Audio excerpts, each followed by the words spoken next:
All right, what's going on? This is your host, Knowledge Beckham of the Droppin Knowledge podcast. We are here, episode number 4 of the second season.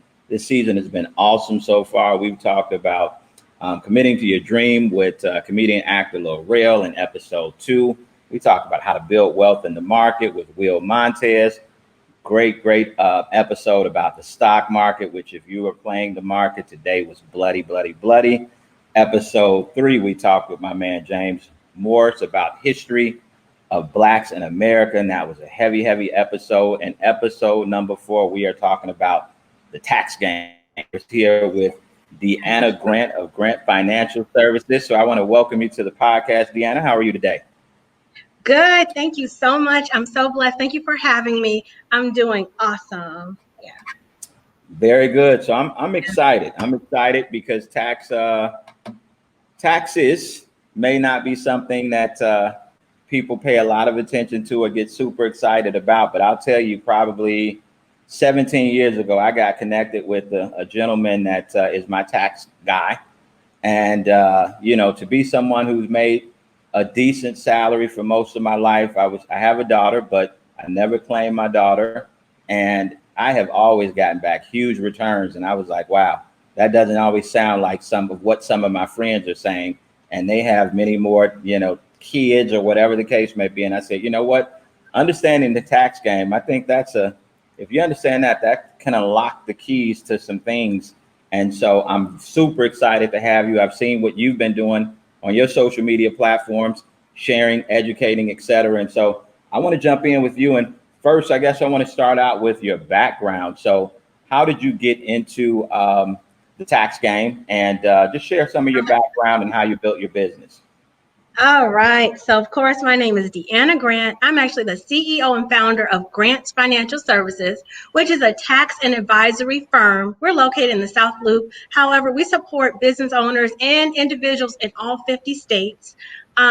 We work with 6 to 7 figure business owners, and we help them save 10 to 20K in taxes. And what people don't understand is that your taxes, when you save tax dollars, it's not about, like, some people TurboTax and they think that fee is commiserate for the savings. But every year I beat TurboTax. When I get a client, I inherit them from TurboTax, I get them back $3K when they got back $300, because you have to know the tax game, you have to understand the tax code. Now, how did I get started? Quick story. I'm long-winded. Come on, let's do it. We got time. Quick story.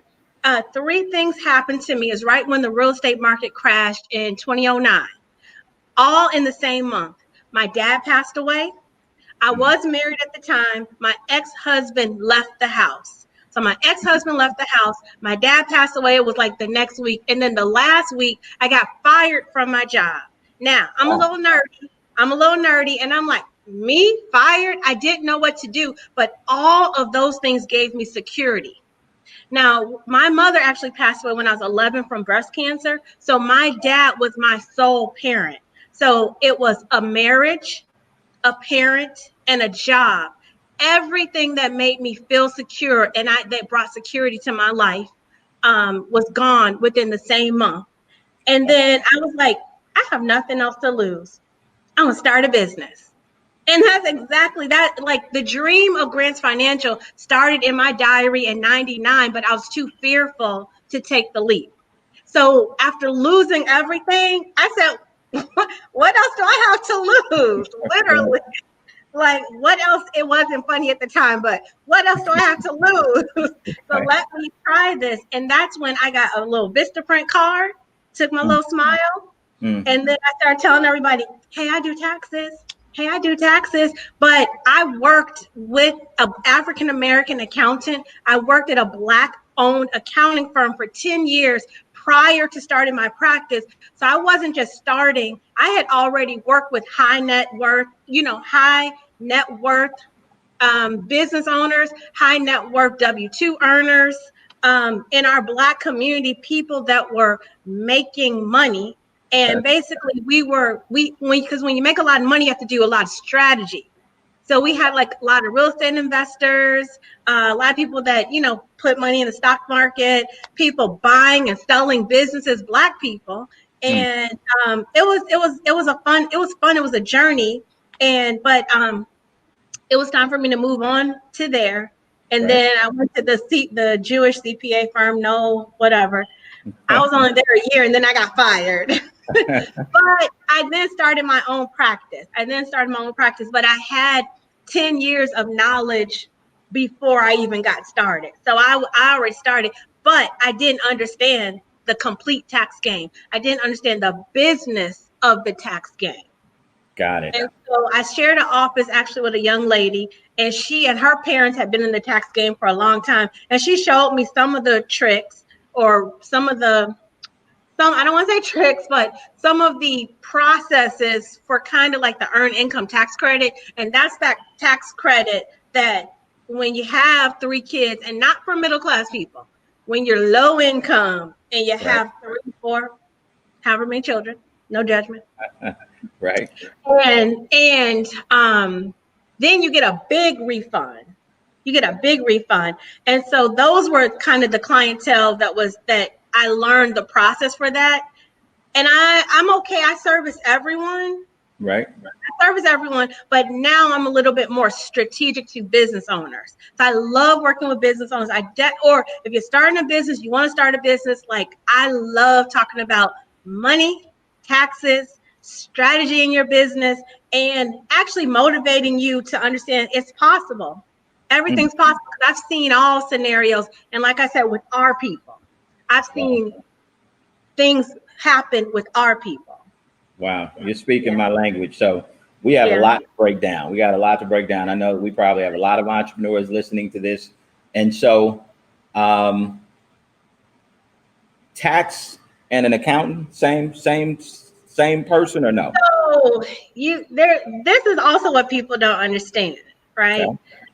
Okay. Just like a doctor, there's a heart doctor, there's an eye doctor, there's a foot doctor. There's Okay. all types of discipline as a doctor.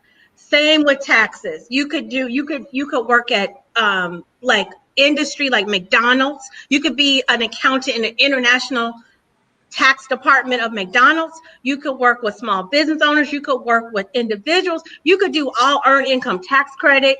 You can do all self-employed. You can do all home-based businesses.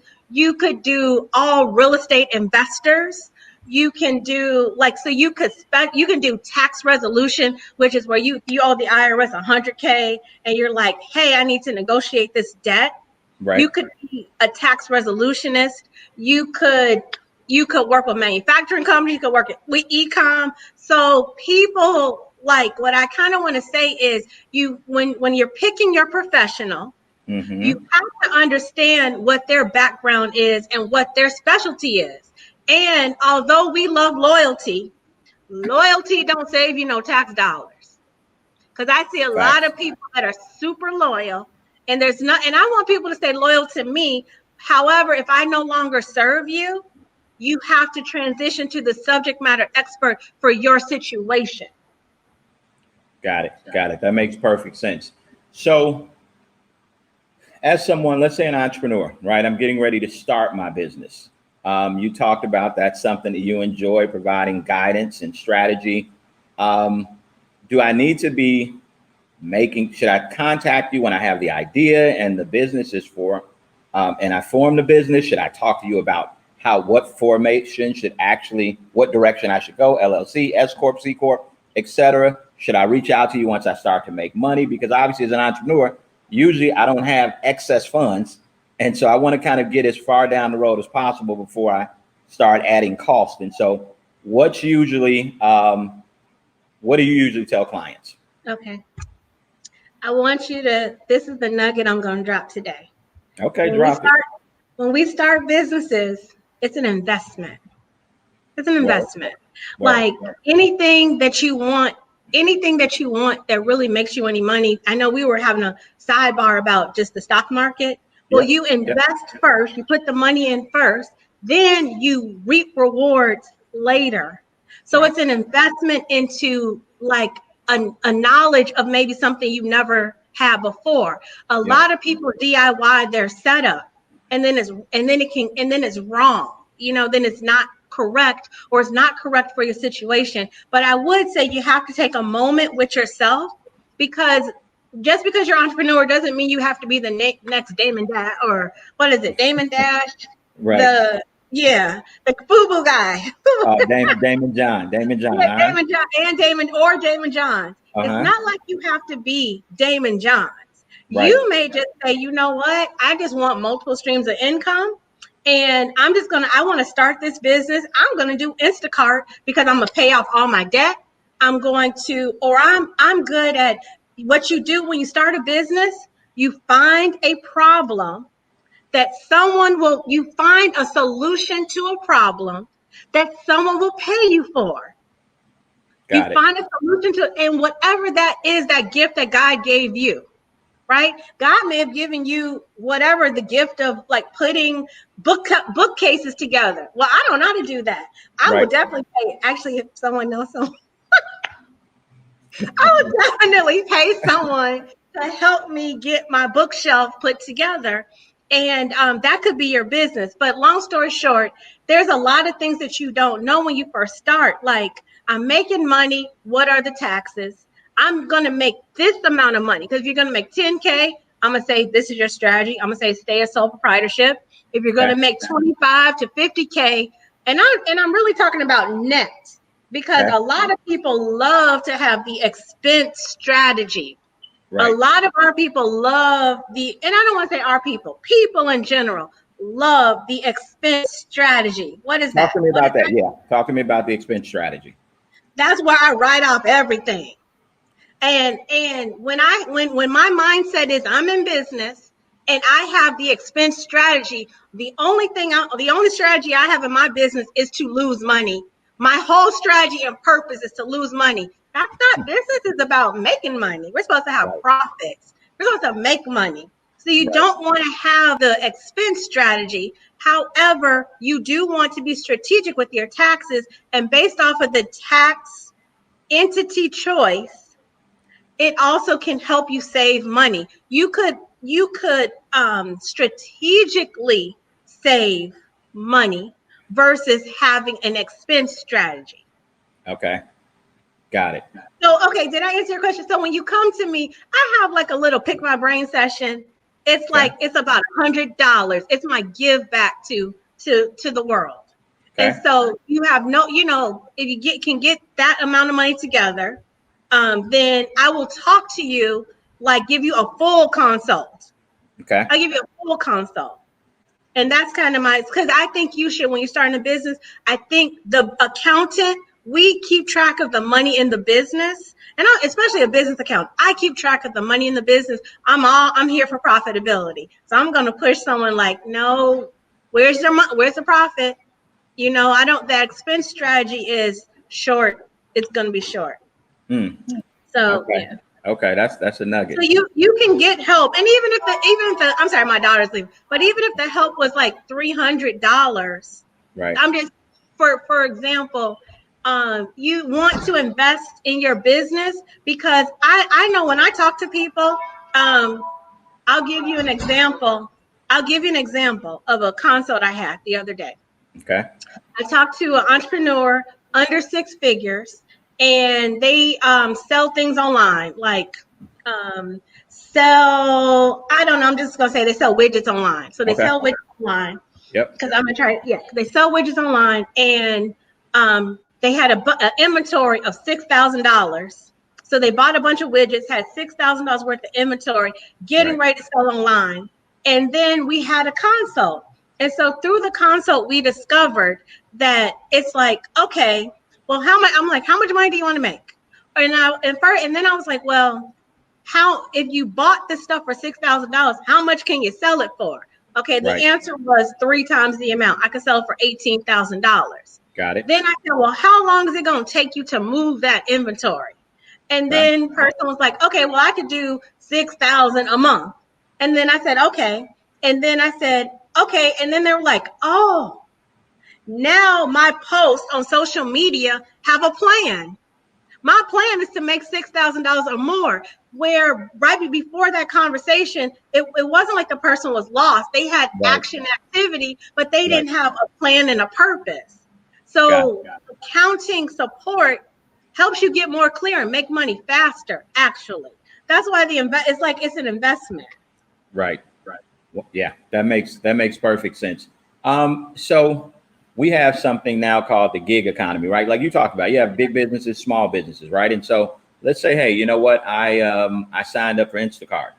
Should that be kind of just a second job, a way to hustle, a way to make some extra money, or should I be looking at that and saying, hey, I'm listening to Deanna, I actually need to create a business, right? I need to actually legally set this up, even though I'm just doing Instacart and delivering groceries. I need to set that up because there's benefits. Should that be the way that I'm thinking? And if so, what are the benefits that doing it properly is going to bring about versus how I might have done it otherwise, which is simply sign up and just try to make some extra money to pay the bills? Okay. And I always go there. Accountants always say it depends because every scenario is different. Okay. But like, if you're just going to keep it on a low game, it's going to be 10K and under. I don't know if you should create an LLC. I don't think you should because you're just incurring extra costs. But because what no matter what, you still can make money in that business. You can still have proper write-offs. The incorporating does not prevent you from the write-offs. Got It it. also does not prevent you from starting. So you still could have write-offs, but you must have proper documentation no matter what. So if I'm doing Instacart, now, of course, I've seen some Uber drivers and really they left their job and they completely do Mm-hmm. Uber full time, making six figures or more. And Right. in that regard, because of the tax code, there's a choice of entity called an S corp. Okay. I would advise that they move to an S corp with that type of volume. One, not necessarily for the asset protection, but more for the tax strategy to save tax dollars. The S corp minimizes the FICA Medicare tax, so the Yeah. S corp choice saves you 15.3% on every profit dollar, which is huge. So if you That's have a huge. profit of yeah. So um, but what are some of the deductions? Of course, your car. Right. This is awesome. So this is where we take personal expenses and then now we can make them business expenses because the tax code changed back in 2018. The Trump laws, they Yeah. changed because at Yep. first, if you had a job, if you worked downtown, and now all of us are working from home, Right. even when you had a job and you worked from home, you were able to still write off your home office, your tax fees, your travel fees, your parking, your meals. Well, the tax code on the 2018 tax return, it changed. Okay. So you no longer, as an employee, can take benefit to these expenses. So the only way that you're going to get the opportunity to take advantage of these expenses is by having a home-based business or just having a business like the gig economy. Yep. Having some form of business, or like I said, if there's a problem and you got a solution and you can charge someone for it and they'll pay you for it, Right. now you have a business right there. So some of those deductions are your cell phone, Okay. your car.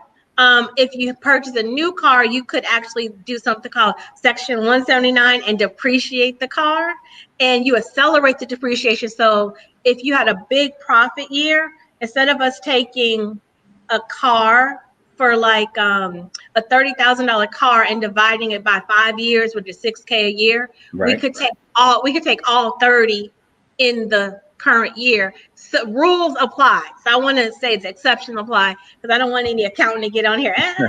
Like exceptions apply, but that's a strategy.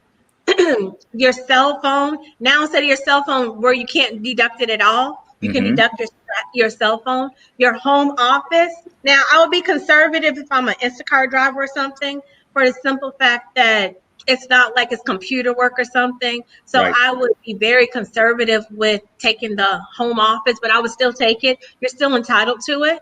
Okay. And home office means so you can divide it by square feet.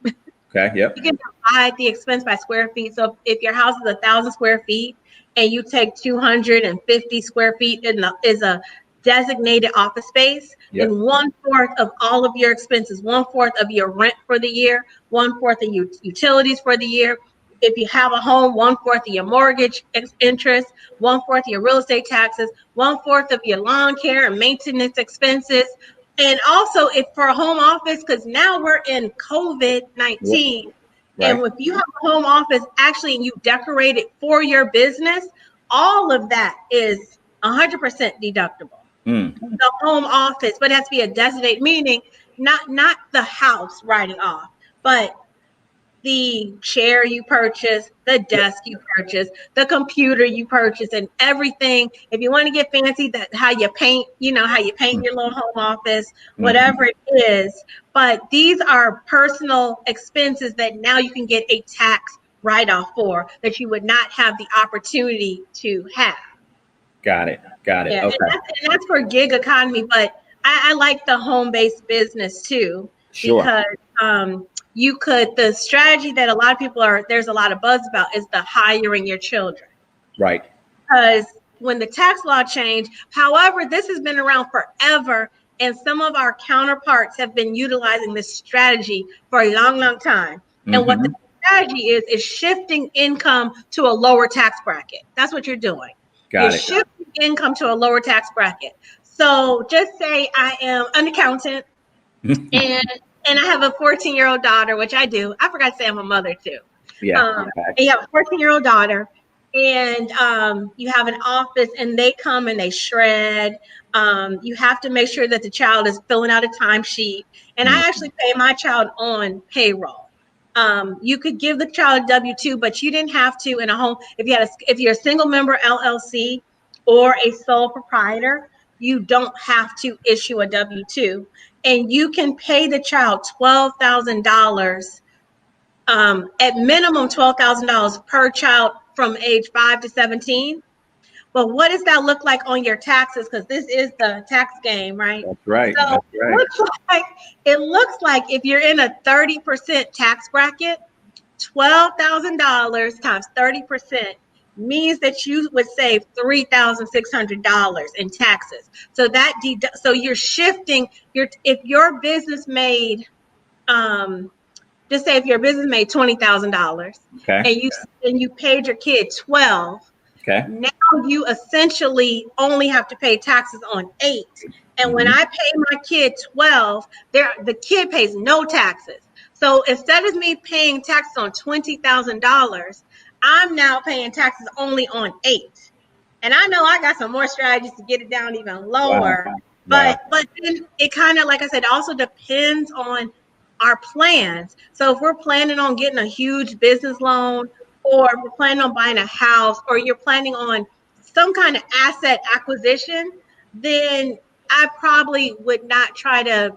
I'm going to use I probably use retirement plans and maybe depreciating a car or something to reduce the taxes. I wouldn't just try to have more expenses, only Right. because you have to sometimes on paper for certain asset acquisition, you got to have certain numbers. You just do. Right. So the expense strategy is going to kick you in the butt. Deanna, Yeah. you cold. I feel like I need to go get my degree just to be able to come back and do this interview again. So, so check this out. So let's talk a little bit we talked about business formations. There's obviously a few out there, right? C Corp, S Corp, LLC, sole proprietor. Kind of briefly talk about each and why an individual might be looking at one over the other, or what type of business, et cetera. For individuals that might be thinking about starting a business or have something that they're doing, but they haven't formed it as an actual business entity yet. Okay. So I first want to say, if you're thinking about starting a business, go. Boom. Go. Just do it. Just do it. Get started. Don't let the entity classification, because you can get started with your social security number. That is not an excuse. But there are levels to this. There are Okay. levels to this. Okay. Okay, so there's level 1, level 2, level 3, level 4. Or like another associate of mine, she was like, there is the baby, there's the kid, there's the teenager, and then there's the full-grown woman, right? Or man, Okay. right? Okay. Sole proprietor is like the baby. It's you just get started. Actually, there's no barrier to entry. You don't need to incorporate. You don't really have to do much. Can you get an FEIN number? Yes, but you don't. There's no paperwork. All you need to do is get started and start selling something. Okay. The next choice, I'll say the next step, level 2, is becoming an LLC. So you become an LLC. If you're an LLC by yourself, you are a single member LLC. Mm-hmm. And what happens is it offers you asset protection. It actually officiates your business. And to me, it makes you, it's like your birth. To me, you're really trying to you're trying to grow something, because now your business has its own identification number. It should have its own bank account, and you should be tracking the numbers separately. So you would form an LLC. Okay. Then the next level is S Corp. S Corp actually is not an entity choice. You cannot go to the Secretary of State and choose S Corp. Okay. You can choose LLC or C Corp. But S Corp is a tax designation. It's a tax strategy. So S Corp is a way to minimize the Social Security and Medicare tax, and that total is 15.3% on profits. So if a person has 100K of profits, Right. you're supposed to still pay FICA Medicare tax on some of your money. So in $100,000 of profits, what happens is 50,000 I would not pay the 15.3% on. And then on the other 50,000, I will pay the 15.3% on. So I save 15.3% of 50,000. However, if I was an LLC, I pay the 15.3% on the entire 100,000. So I pay $15,300 FICA Medicare tax on 100,000. But when I choose the S Corp strategy, I have the potentiality to 50,000, I don't pay the 15.3, and then on the other 50, I do. There's more to that, but that's the premise of it. It's a tax saving strategy. You have to elect to be an S Corp. You guys, please make sure you elect to be an S Corp. A lot of people think they're S Corp, or their tax people give them the paperwork. They don't mail it in. Because if you're an S Corp, the IRS will send you a letter, an official letter saying you are an S Corp. They'll say you're an S Corp as of this date. So if you didn't get that letter, you may not be an S Corp. And then when I come to do your taxes and then I file, I'm like, wah, wah, wah, reject. Because you weren't an S Corp, because somebody, mama, sister, brother, cousin, told you. I don't know. And that's another thing I want to talk about, people taking advice from friends who aren't in the industry. But okay, so the next level is C Corp.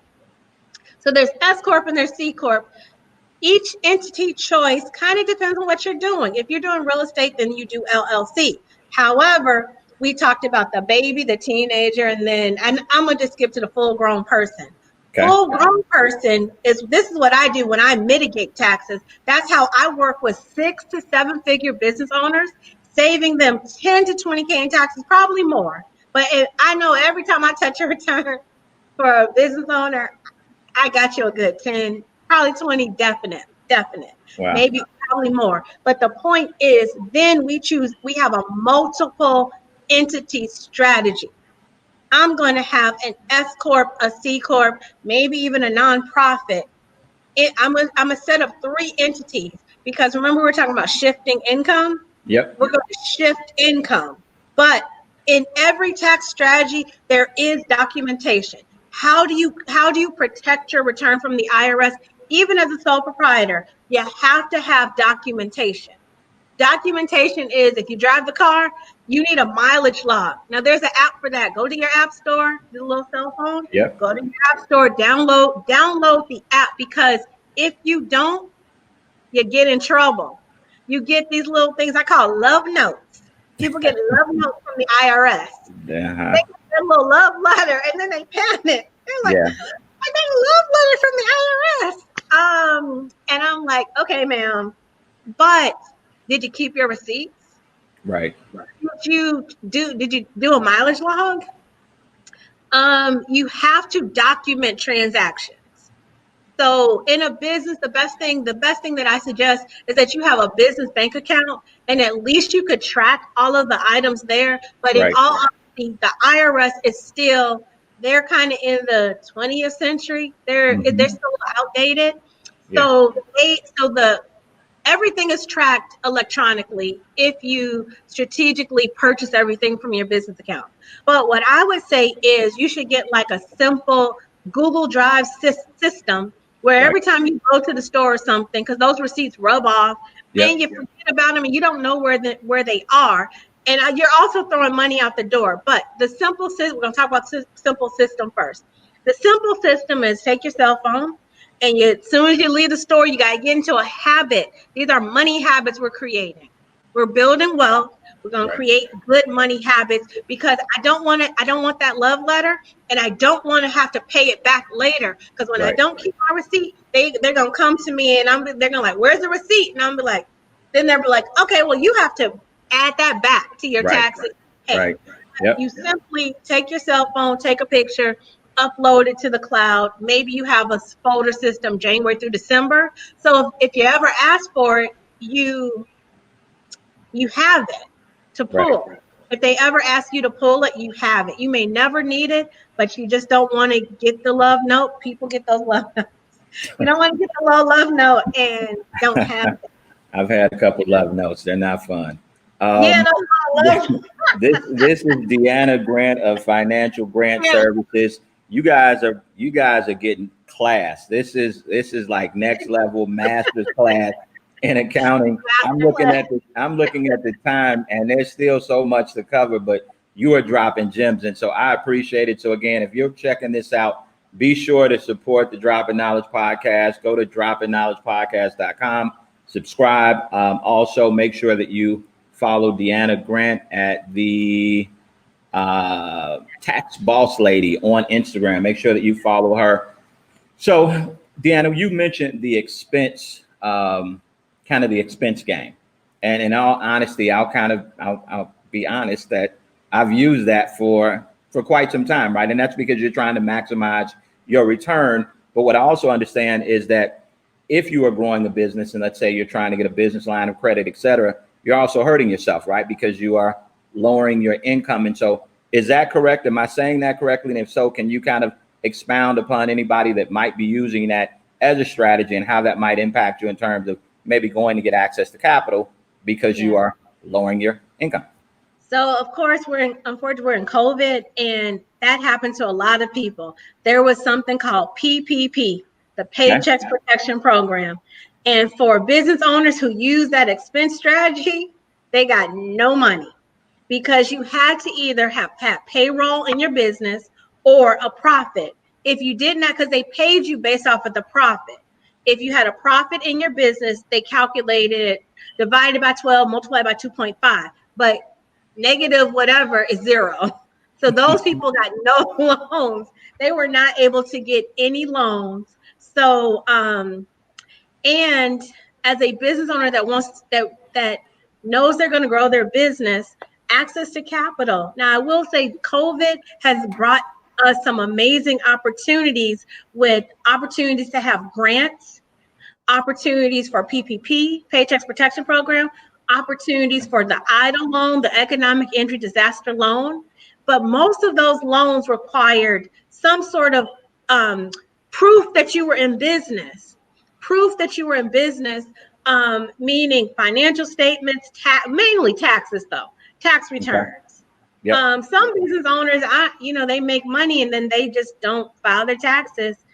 You can call me though, call me. But uh, long story short, if you use the expense strategy, it's going to hurt you. It's what I call the catch 22. It's the little entrepreneur that cried wolf. Mm. Many people that are trying to get a home, they'll get denied trying to get a home. They'll get denied. I know some people, entrepreneurs, full time and trying to go get an apartment. Now you can't even get an apartment because on paper you look like you're desolate. Right. And it's just, this is weird. I do understand the expense strategy. I do, because there's ebbs and flows and there's ebbs and flow in business, period. But I guarantee you, if your focus is making money, you're going to excel. Whatever little money you think you're saving, really, Right. you need to make the mindset shift, because you're kind of hurting yourself a little bit, because there's so much more. There's so much more abundance, and you can give the taxman their little cut. Right. But your strategy can't be on what all can I spend. Right. You got to shift it to the money making strategy. I love But it. like I said, it has its purpose, rhyme, reason, season. But it does hurt. It has hurt a lot of business owners Got it. over the years. Yeah, Got especially it. this past year. But especially this past year, so That's many great. people cried like, I didn't get any money, and it was free too. Yeah, it was It rain. was free. It was raining 10Ks out here, no doubt. Yeah. So let me ask you a question. You mentioned real estate. I know we have seen some of the folks that jumped on and are on here, and I know that they're in the real estate space. Um, let's talk a little bit about real estate. Let's talk about formation. Let's talk about, let's take an investor, right? And so maybe give some guidance on how someone might want to structure that, maybe with parent company and others. Like, talk a little bit about that, because I think that we have a lot of people that do real estate, but they probably don't properly set it up and probably don't maximize what they could potentially be maximizing because of the lack of structure. So can you shed some light on that? I would say you should set it up under the LLC. Okay. Some real estate investors, what they do is they take 4 properties, because real estate investor, although when you get 1 or 2, you are an investor, but an investor keeps going. So they got like 5, 10, Got it. Yeah. or they're constantly flipping or something, right? So Okay. it all depends. Flipping and rental, flipping and buy and hold are 2 different strategies too, and 2 Yep. different tax treatments, 2 separate tax treatments. I can easily talk about flipping because I know a lot of people flip. Yep. I like the LLC. LLC is just a great entity choice because of, like, if you get a partner, you can have different partner percentages. You can split it out different ways, and it's a great vehicle. It's a great vehicle. So LLC.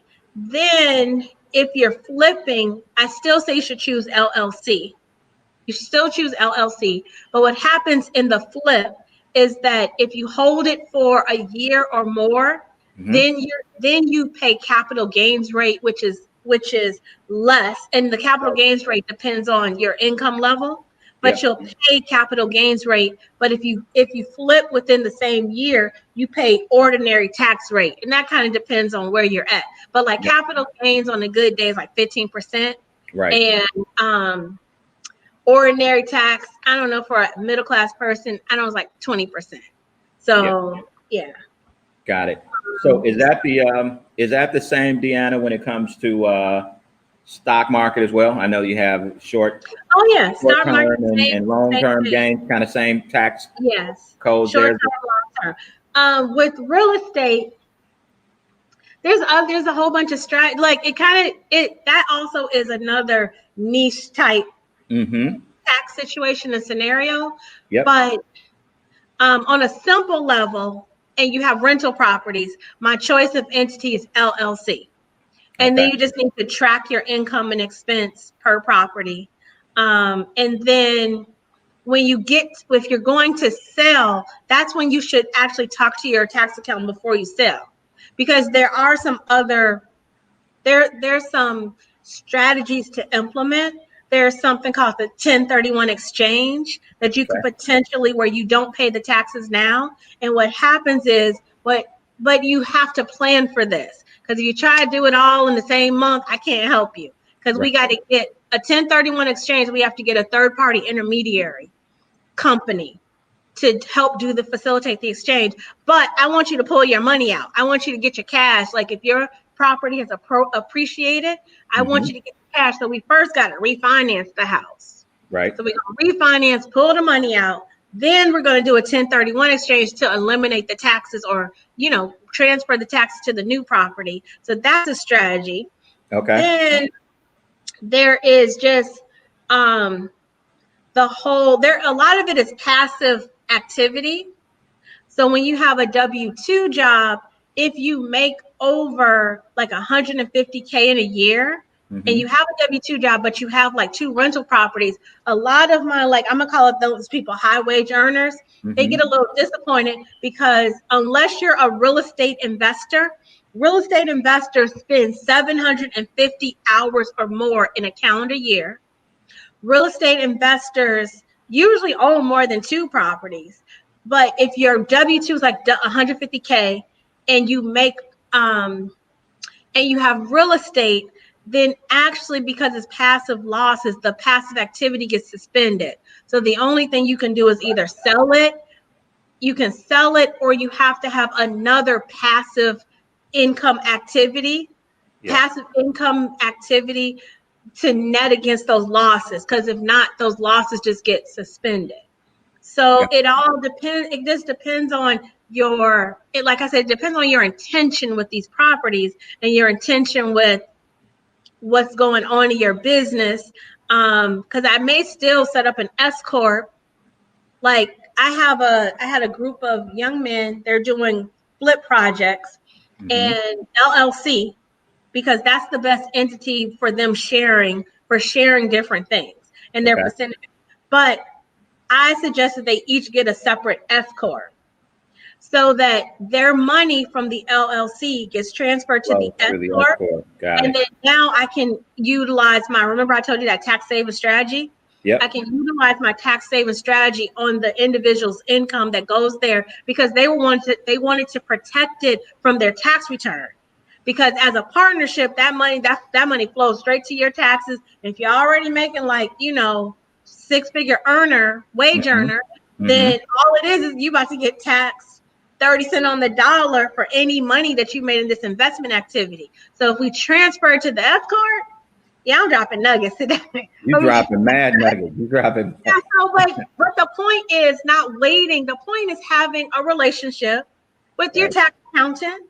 Having a relationship. The relationship is not once a year for when you're trying to make money and build wealth, because those things that are going on within the year, as long as I talk to you before the year is out, then I could say this, you should do this, this, and this. Because what happens is when we get to 2021, I don't have the documentation because I didn't set you up for success because we didn't talk. So now you done did some stuff and I have to try my best to clean it up. And sometimes, for the most part, I win on that. I'm pretty strategic. but I don't like that. It causes my heart. I don't like that. I'm like, I don't want to work like this. I want to have a relationship. And so I'm actually starting to communicate that to my clients.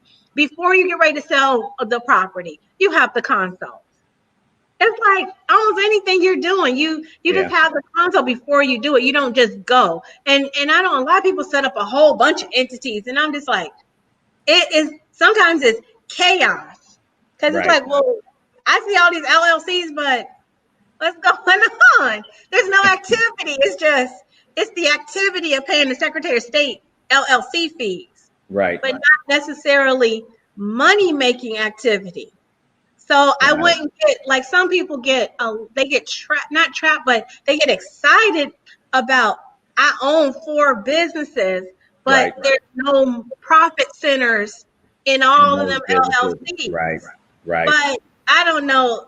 That to me, like I said, it's a mindset shift too. Because I try to be very empathetic to someone and their dreams, but that's someone's dream. So I just ask nice questions like, oh, okay, well, what do you plan on doing? So, yeah, you're dropping gems. I appreciate it. I'm sure the audience appreciates it. I see my man Eric Davis just dropped about 50 gems on his comments. Literal gems. Literal gems. So as we wrap, for that person who's not a business owner, they're not an entrepreneur yet, hopefully this pandemic has taught you, like you said, at least get yourself a home-based business something to provide a little bit of a nest egg if something happens in the future. But what do you see, if you could give me maybe three things that most individuals, right, not business owners, but they're missing on their taxes, they're not doing, they should be doing, areas that you see that are maybe common misses, what would those be? I would say not maximizing their 401k. So meaning they have a company, they have there's a plan at the company, and the company matches you to whatever percentage. At least put that much money in. Like, how do you have an employer plan? It's like that's free money. Right. So at minimum, put that amount of money in that 401k. Okay. I would also say this kind of is not with taxes, although life insurance is a tax strategy. That's my new like Yeah. gem of knowledge, like utilizing life insurance, which is what the one percenters do, to like create wealth, to generate wealth. But I would say not having life insurance. Okay. Also, what else? So give me The deductions, let's go there knowledge. before we go deductions, Deanna. Talk about, because we talked about before we came on, we talked about life insurance a bit. You said, you know, we should all have it. Just kind of give us, from your perspective, being a tax person and a wealth creator, what we're missing, what individuals are missing when they don't have life insurance set up beyond maybe what they're thinking. Talk about it from a wealth perspective. It's somewhat selfish because you could even get a term life insurance policy, right? Right. And you can pass money on to somebody. Right. Like, especially if you have kids or whatever it is, like most people who are insurance brokers, they get all of them that I know, and I work with them, they max out on their, they get all the policies that they possibly can have to leave money to their family, because that is the fastest way to create generational wealth. Right. By leaving money to someone when you're not here. But it's also like a savings account. It's also like a savings account depending on which policies you have. So unlike the stock market, that stock market goes up and down. The insurance usually has like a rider on it, like a guarantee that it will not go below this. And when you're putting your money in, it accumulates cash value. And then you could pull that money out without paying taxes while the fund is growing. And if something happens to you, your loved ones are able to continue your legacy or whatever it is. Hopefully you've trained them to be smart, and they're, they'll blow the money. Right. But it's still like, what if all of us left everyone $500,000? Like, how could we just change our own situations, and it's not that expensive. Right. So the third thing is people and their deductions. Now, I know they changed the Form W-4 this year, but people, it used to be like dependents.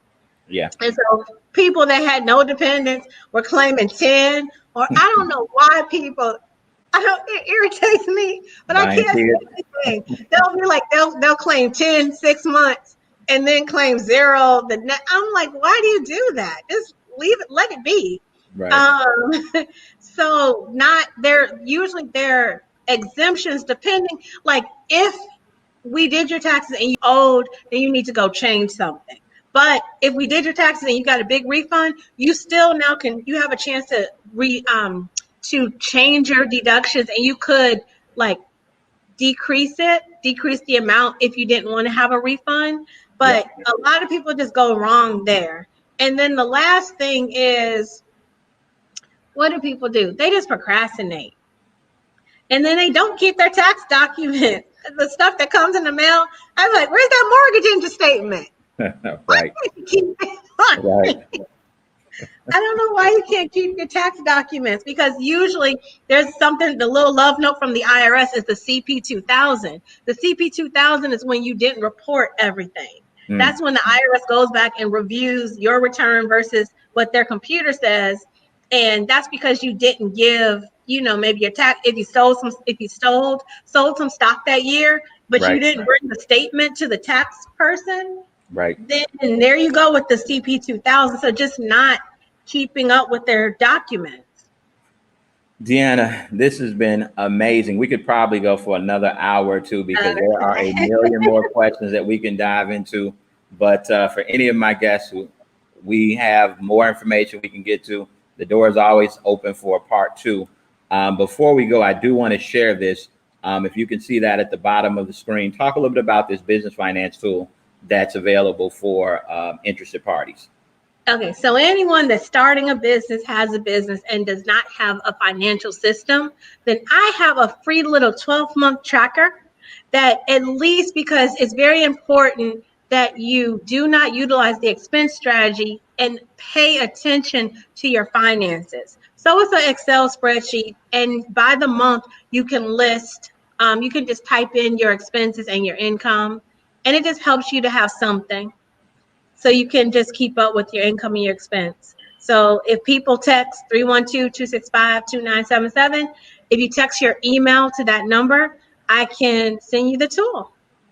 Perfect, Deanna. I want to say thank you again. This has been super informative. I've seen people sharing, commenting, and so I imagine they've taken great value. This is an amazing fourth episode of the Droppin Knowledge podcast. For everyone else, we appreciate the continued support. Be sure to be looking for our new YouTube page. We'll have every episode from season 1 and 2 up. We'll have this episode up in the next few days, as well as make sure that you go to droppinKnowledgepodcast.com. Subscribe so that you can see when we drop new information, and be sure to go out and follow at Tax Boss Lady on Instagram, and you will find Miss Deanna Grant. But you're gonna have to go do some reading before you talk to her, because otherwise, I'm joking. It's great information, but the good thing is this is out here so people can go watch this over and over and listen over and over again. And if you are looking for someone to not only just do your taxes, or but someone, a partner that really is looking to help take your business to the next level, I think we found a superstar here. So thank you, Deanna, once again, and for everyone else, appreciate the continued support. And this is a wrap. Peace. That's right. Thank you.